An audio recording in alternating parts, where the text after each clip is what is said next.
في مقلاة ساخنة نضيف القليل من الزيت، ثم نضيف حبة بصل مقطعة. عندما يدبل البصل نضيف حبة فلفل أخضر وحبة فلفل أحمر، القليل من الفلفل الحار. بعد ما يتقلل الفلفل والبصل نقوم بإضافة نصف صدر دجاج. بعدها نضيف نصف ملعقة من الملح، توابل الدجاج، فلفل أحمر، فلفل أسود، كمون، زنجبيل مطحون وثوم بودرة. بعدها نضيف ملعقة كبيرة طماطم مركزة، نخلطهم مع بعض. نقوم بتقطيع حبات البطاطا حسب الشكل المراد، ثم نضيف لها نصف ملعقة ملح ونقوم بقليها. نقوم بتحضير صلصة البشاميل، ثم نحمص ملعقة طحين في الزبدة.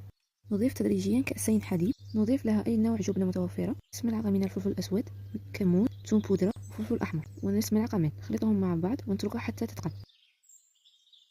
في كؤوس نضيف قليل من صلصة البشاميل، ثم البطاطا المقلية. بعدها نضيف الدجاج وصلصة البشاميل، ونرش فوقها قليل من الجبن، ثم ندخلها الفرن.